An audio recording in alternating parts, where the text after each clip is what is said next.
அஸ்ஸலாமு அலைக்கும் வரஹ்மத்துல்லாஹி வபரகாத்துஹு.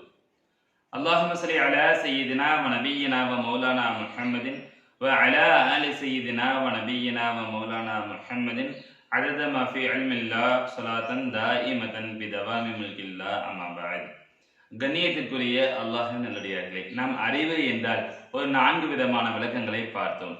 முதலாவதாக நூர், அது ஒரு கிரகித்துக் கொள்ளக்கூடிய, நாம் மனனம் செய்யக்கூடிய, பார்க்கக்கூடிய, படிக்கக்கூடிய இந்த விஷயங்களை விளங்கிக் கொள்ளக்கூடிய ஒரு கிரகித்துக் கொள்ளக்கூடிய சக்தி என்பதாகவும், அதுதான் நூர், பிரகாசம் என்பதாகவும் பார்த்தோம். இரண்டாவது பருவ அறிவு, ஒவ்வொரு காலத்திலும் ஒரு மனிதனுக்கு ஏற்படக்கூடிய பருவ அறிவு என்பதாக இரண்டாவது விஷயத்தை பார்த்தோம். மூன்றாவதாக நம்ம பார்த்தது அனுபவ அறிவு. ஒரு மனிதர்கள் ஒரு வேலை செய்த பிறகு அதிலிருந்து அவர்களுக்கு தோன்றக்கூடிய அனுபவ அறிவு என்பதாக பார்த்தோம். நான்காவது அறிவு அனுமானிக்கும் அறிவு. ஒரு செயலை செய்வதற்கு முன்பதாகவே இது நல்லதா அல்லது கெட்டதா என்பதாக ஒரு மனிதர் முன்னாலேயே கிரகித்துக் கொள்கிறார். அதை ஒரு மனிதர் அனுமானித்துக் கொள்கிறார் என்றால் அவருக்கு இருக்கக்கூடிய அறிவு என்பதாக ஒரு 4 வகையான அறிவுகளை பற்றி பார்த்தோம். இதிலே இரண்டாவது வகையான அறிவு, பருவ அறிவு என்பதில் மட்டும் ஏற்றத்தாழ்வு இருக்காது, மற்ற 3 வகைகளிலுமே ஏற்றத்தாழ்வு இருக்கும் என்பதாக கூறி, இதிலே 4வது வகையிலே அந்த அனுமானிக்கக்கூடிய அந்த முன் அறிவிலே, முன்னாடியே கணிக்கக்கூடிய அந்த அறிவிலே எப்படி ஏற்றத்தாழ்வுகள் ஏற்படுகிறது என்பதை சில விளக்கங்கள் பார்த்தோம். இப்போது 3வது வகையான அனுபவ அறிவிலே எப்படி ஏற்றத்தாழ்வுகள் ஏற்படுகிறது என்பதாக இமாம் கஸாலி ரஹ்மத்துல்லாஹி அலைஹி எப்படி விளக்குறாங்க என்பதாக பார்க்க இருக்கின்றோம்.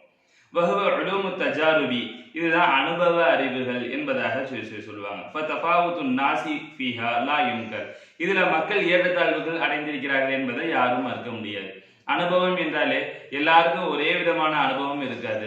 சில நபர்களுக்கு அதிகமான அனுபவங்கள் இருக்கும், வயதுகள் கூட கூட அதிகமான அனுபவங்கள் இருக்கும். சில நபர்களுக்கு என்னதான் வயதுகள் கூடியிருந்தாலும் கூட அவர்களுக்கு அனுபவ அறிவு இருக்காது என்பதாக பல வகையா மக்கள் ஏற்றத்தாழ்வாக இருக்கிறாங்கிறத நமக்கு சாதாரணமாகவே நம்ம விளங்கிக் கொள்ள முடியும். இதுல ஏற்றத்தாழ்வுங்கிறது எப்படி வரும் என்பதற்கு 2 வகையான காரணங்களை, 2 வழிகளை சொல்றாங்க இமாம் கஸாலி ரஹ்மத்துல்லாஹி அலைஹி அவங்க.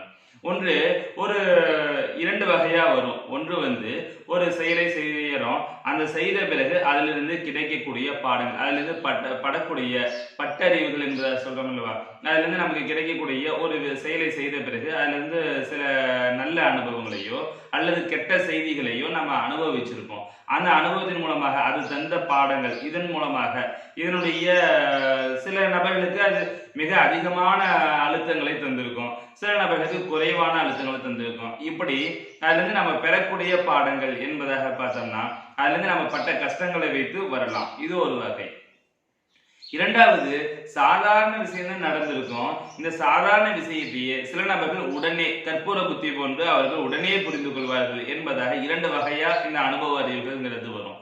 ஒன்று, ஒரு செயலை செய்த பிறகு அதில் ஏற்படக்கூடிய அதிகமான விளைவுகளின் காரணமாக ஏற்படக்கூடிய அறிவு. இன்னொன்று, சாதாரண விஷயம் தான் நடந்திருக்கும், அதுல இவருடைய புத்தி, கற்பூர புத்தி என்பதாக சொல்லுவாங்க அல்லவா, அந்த மாதிரி உடனே எதையும் புரிந்து கொள்ளக்கூடிய, கிரகித்துக் கொள்ளக்கூடிய அந்த அறிவுகளை வச்சு இந்த அனுபவ அறிவுகள் ஏற்படும். இந்த கிரகித்துக் கொள்ளக்கூடிய அறிவு என்பதாக பார்த்தோம்னா இதுதான் முதல் அறிவாகவே நம்ம சொல்றோம். ஒரு விஷயத்தை படித்த உடனே அல்லது ஒரு விஷயத்தை அனுபவித்த உடனே கிரகித்துக் கொள்ளக்கூடிய சக்தி என்பதாக தான் முதல்ல சொல்றோம்.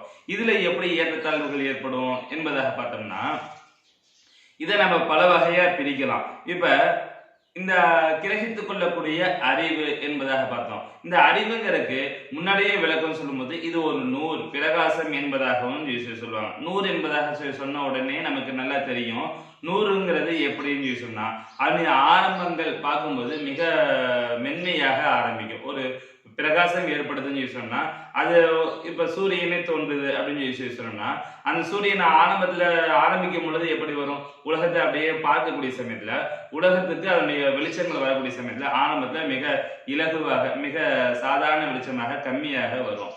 அப்படியே அது தன்னுடைய உச்சிகளை, அந்த சூரியன் உச்சி நிலையை அடையும் பொழுது நல்ல வெளிச்சங்கள் வர ஆரம்பிச்சு, அதுக்கடுத்து மறையும் பொழுதும் குறைய ஆரம்பிச்சு. இப்படிதான் அதே மாதிரி இந்த நூல், இந்த கிரகித்துக் கொள்ளக்கூடிய சக்தி என்ற இந்த பிரகாசமும் எப்படிப்பட்டதுன்னா தன்னுடைய நஃப்சுகளின் மீது, மனிதனுடைய நஃப்ஸின் மீது ஏற்படக்கூடிய ஒரு வெளிச்சம் தான் இது.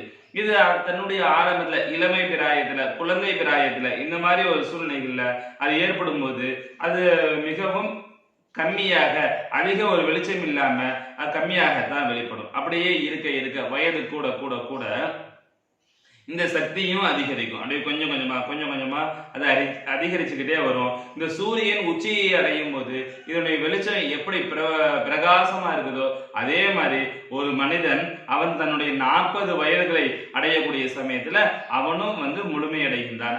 அறிவினுடைய முழுமை என்பது எப்ப வருதுன்னு கேட்டோம்னா அவனுடைய 40 வயதுல வரும் என்பதாக விளக்கங்கள் எழுதுறாங்க. இதற்காகத்தான் நுபுவத் என்பது கூட பெருமானார் ஸல்லல்லாஹு அலைஹி வஸல்லம் அவங்களுக்கு 40 வயதிலே வழங்கப்பட்டது என்பதாக சொல்றாங்க. பெருமானார் ஸல்லல்லாஹு அலைஹி வஸல்லம் பிறந்ததுல இருந்தே நபியாகத்தான் இருந்தாங்க. இது ஆலமுல் அர்வாஹ்ல நாம் எல்லாம் ரூஹுகளாக இருக்கும் பொழுதே அவர்கள் நபி என்பது ஸல்லல்லாஹு அலைஹி வஸல்லம் அவங்களுடைய ஹதீஸ் கூட வருது இல்ல, குந்து நபியன் வ ஆதமும் பைனல் மாயி வத்தீன், நான் நபியாக இருந்தேன். ஆதம் அலைஹிஸ்ஸலாம் ஸல்லல்லாஹு அலைஹி வஸல்லம் அவர்கள் படைக்கப்படுவதற்கு முன்பதாக இல்ல, ஆதம் அலைஹிஸ்ஸலாம் முதல் மனிதர் தோன்றுவதற்கு முன்பதாகவே முதல் மனிதர் நீருக்கும் அந்த களிமண்ணிற்கும் இடையிலே இருக்கக்கூடிய சமயத்திலேயே நான் நபியாக இருந்தேன் என்பதாக பெருமாள் சொல்லுவாங்க. அப்ப 40 வயதுல ஏன் அவங்க கொடுக்கப்பட்டது அந்த நபித்துவங்கிற அந்த பட்டம் 40 வயதுல ஏன் கொடுக்கப்பட்டது என்பதாக கேட்கும்போது அப்ப அதுதான் அறிவுகள் பூரணமாகக்கூடிய வயது என்பதற்காகத்தான், அதை சுட்டி காட்டுவதற்காகத்தான் அந்த 40 வயது என்பதாக சில செய்திகள் குறிப்பிடப்படுகிறது. அப்பதான் ஒரு மனிதனுடைய அறிவு பூர்ணமடையுது என்பதை இமாம் கஸாலி ரஹ்மத்துல்லாஹி அவங்க விளக்குறாங்க. இன்னொரு ஹதீஸ்ல கூட வருது, மாமின் நபியின் இல்லா நுபிஅ, அதாவது எந்த நபியாக இருந்தாலும் சரி அவன் 40வது வயதுல தான் அவளுக்கு நபித்துவம் கொடுக்கப்பட்டது என்பதாகவும் சில ஹதீஸுகள் காணப்படுகிறது. இதனுடைய விளக்க உரைகள்ல கூட எழுதுறாங்க. யஹ்யாவுடைய விளக்க உரைகளை இந்த ஹதீஸையே எழுதுறாங்க. அதுல இருந்து ஒரு கேள்வியும் கேட்கிறாங்க, 33 வயதிலேயே ஈசா அலைஹிஸ்ஸலாம் அவர்கள் உயர்த்தப்பட்டு விட்டார்கள் என்பதாக சில செய்திகள் வருகிறது. அவங்க நபியாக தானே இருந்தாங்க என்பதாக சில செய்தி வருது. அதற்கு சரியான அறிவிப்பின் 120 வயதுல தான் அவங்க உயர்த்தப்பட்டாங்க என்பதை போன்ற சில விளக்கங்களும் எழுதுறாங்க.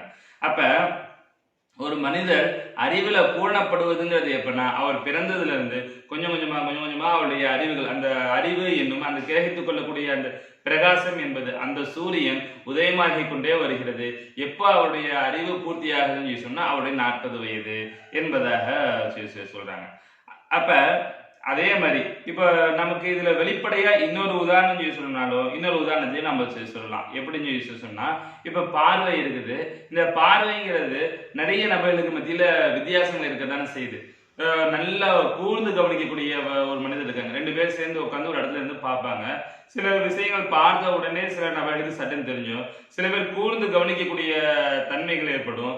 சில பேர் என்னதான் கவனிச்சாலும் அவங்களுக்கு அதை பத்தி உண்டான அந்த விஷயம் இருக்கிறதே தெரியாது.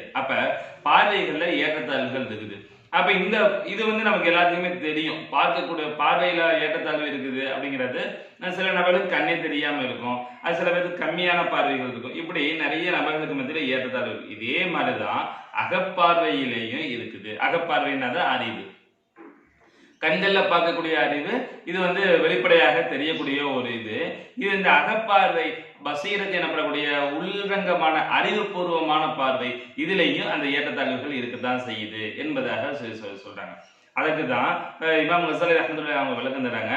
பல் சுன்னத்துல்லாஹி தஆலா ஜாரியத்துன் ஃபீ ஜமீஇ ஹல்கிஹி, அல்லாஹ் தஆலாவுடைய வளமை என்ன தெரியுமா, எல்லா படைப்புகளையும் எடுத்த உடனே எல்லா விஷயத்தையும் உடனே அப்படியே முழுமையாக தந்துட மாட்டான்.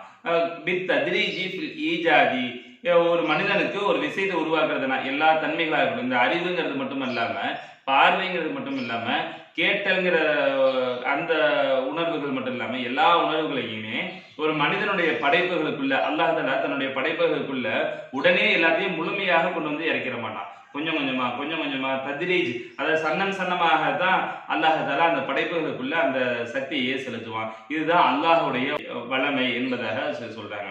அதற்கு இன்னொரு உதாரணத்தையும் சொல்றாங்க. என்ன மாதிரி சொன்னா, இன்ன கரீஸத ஷஹவதி லா தல்ஹரு ஃபி ஸபியி இன்தல் புலூகி தஃஅதன் வ பக்ததன். ஒரு மனிதன் பருவ வயதை அடைகிறான்.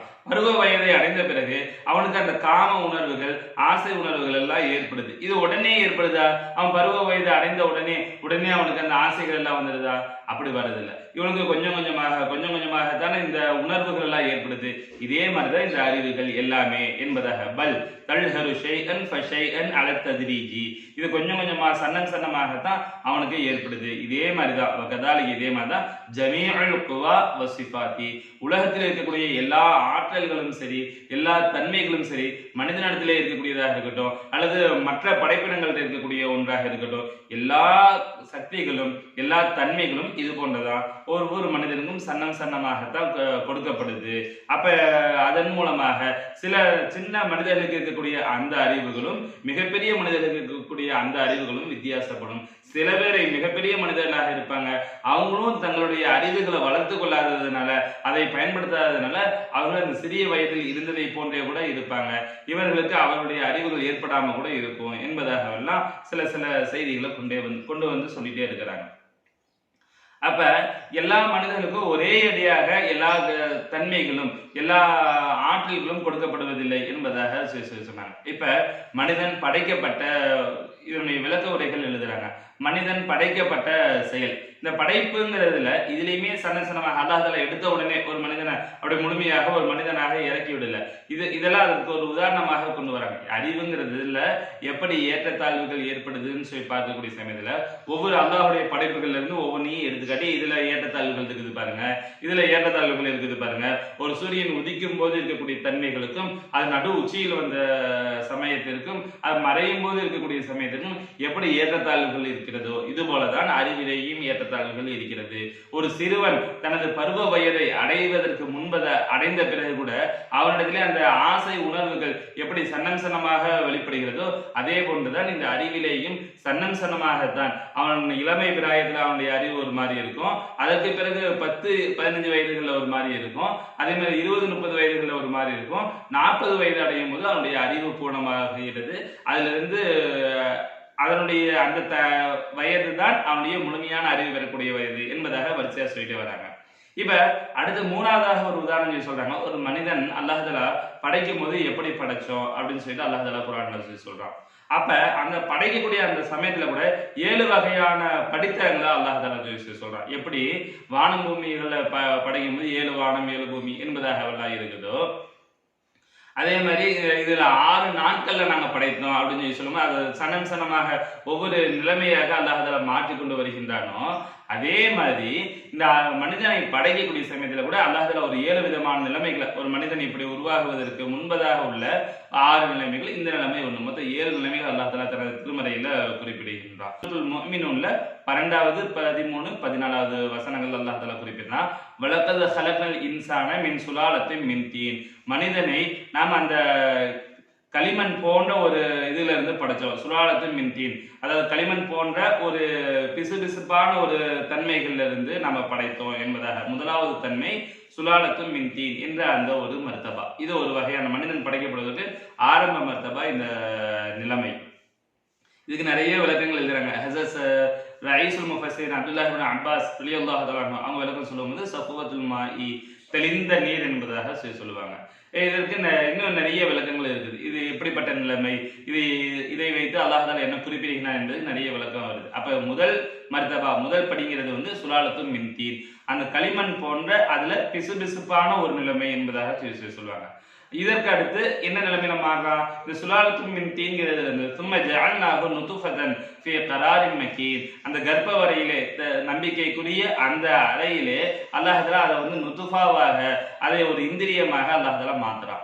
அப்ப முதலாவது சுலாலத்து மின் தீன்கிறது, இரண்டாவது நுதுஃபா அந்த இந்திரியமாக அல்லாஹ் தஆலா மாத்துறான். அந்த இந்திரியத்தையும் அந்த கர்ப்ப வரையில அது அந்த கர்ப்பவரை என்பதாக பெண்களுடைய கர்ப்பவரை என்பதாக சொல்லாம அல்லாஹ் தஆலா அதை எப்படி சொல்றான், ஃபீ கராரின் மகீன், ஒரு நாங்க பத்திரமாக பாதுகாத்து வைக்கக்கூடிய பெட்டகம் என்பதாக அல்லாஹ் தஆலா குறிப்பிடுறான். அப்ப இந்த ஒரு சூழ்நிலைகள் வேற ஒரு இடத்துல இருந்தா கூட அந்த அது போன்று நம்ம அந்த நுதுஃபாவை பாதுகாத்து அவைகளை உருவாக்க முடியுங்கிறதுக்கு குர்ஆன் இந்த அறிவியல் இதுல இருந்து நம்ம புரிஞ்சு கொள்ளவும் முடியுது. அதே மாதிரி சும்மா ஹலக்னன் நுதுஃபத அலகதன், இந்த இந்திரியத்தை அல்லாஹ் தஆலா எப்படி மாத்துறா, அலகதன், இது ரத்த கட்டியாக மாத்துறான். இது மூன்றாவது ஸ்டேஜ்.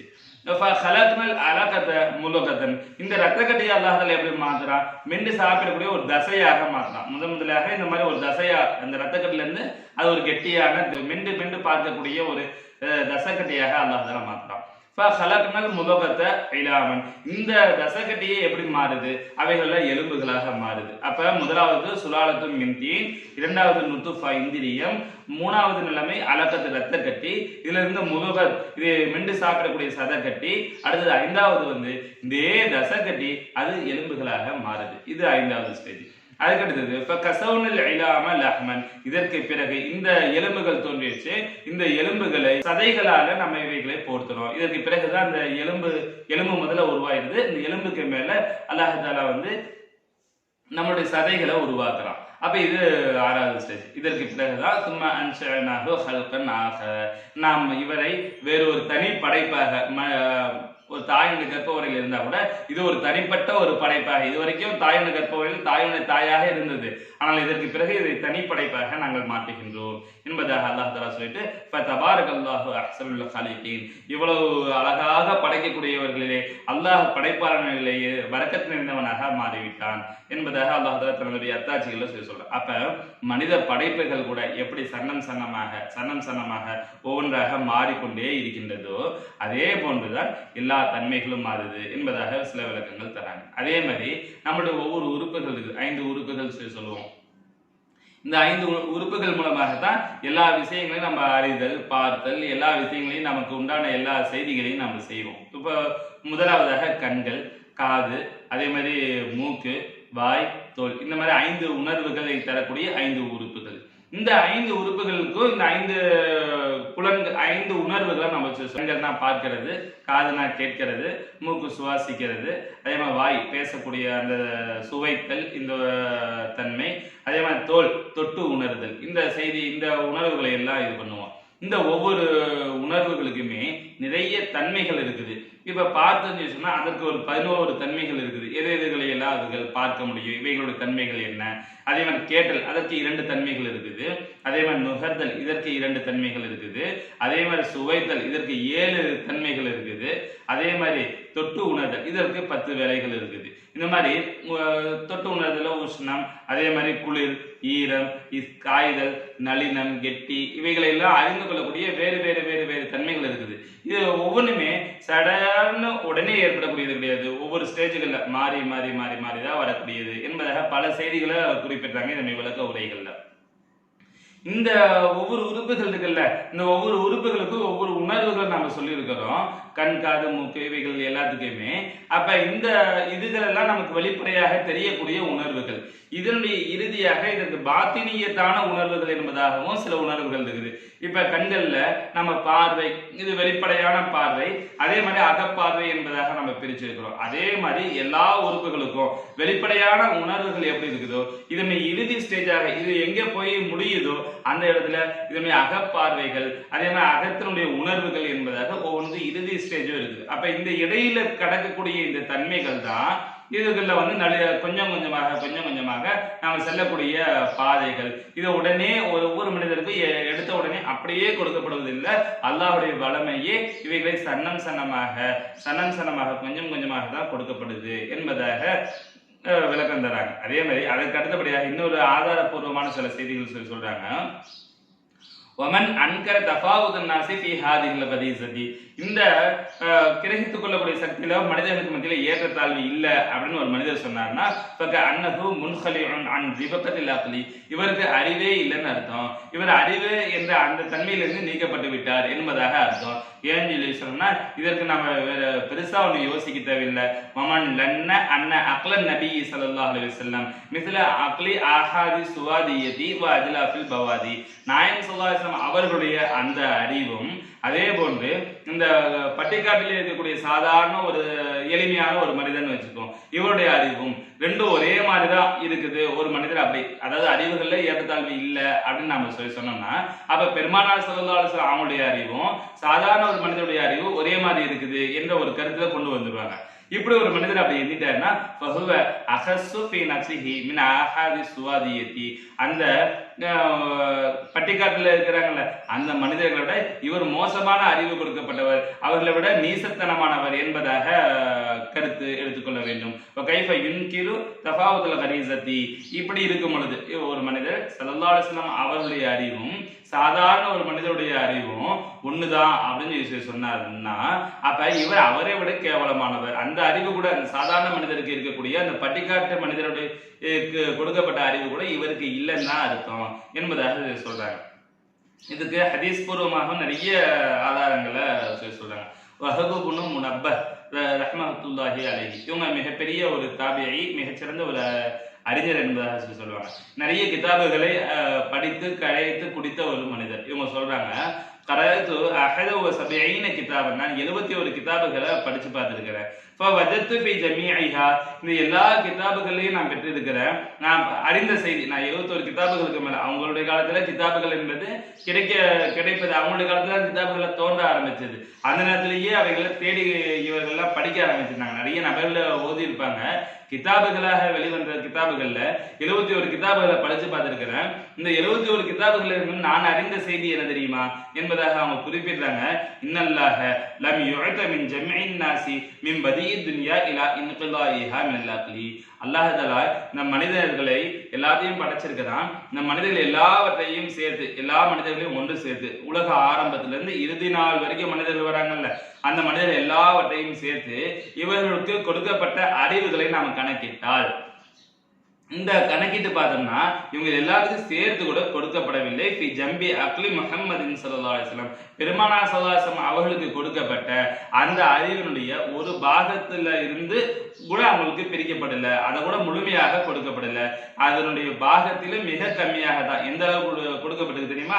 கஹப்பதி ரம்லின் மின் ஜமீஇ ரிமாலி துன்யா, இந்த உலகத்தினுடைய எல்லா மணல்களையும் சேர்த்துக்கலாம். உலகத்துல எவ்வளவு மணல் இருக்குங்க, இந்த எல்லா மணல்களையும் ஒன்று சேர்த்து அதை ஒரே ஒரு மணலை எடுத்து அதையும் பல பகுதிகளாக பிரித்து அதை ஒரே ஒரு பருப்பு மிக அணு அணு அணு அணு என்பதாக பார்த்து அதிலே அணு அணுவாக உண்டான ஒரு புள்ளியை எடுத்து அந்த புள்ளியில இருந்து அறிவுகள் பிரித்து கொடுக்கப்பட்டால் எப்படி கொடுக்கப்பட்டிருக்குமோ அது போன்றுதான் இந்த உலக மக்கள் யாவருடைய அறிவும் ஒன்று சேர்ந்தது என்பதாக அவங்க சொல்றாங்க.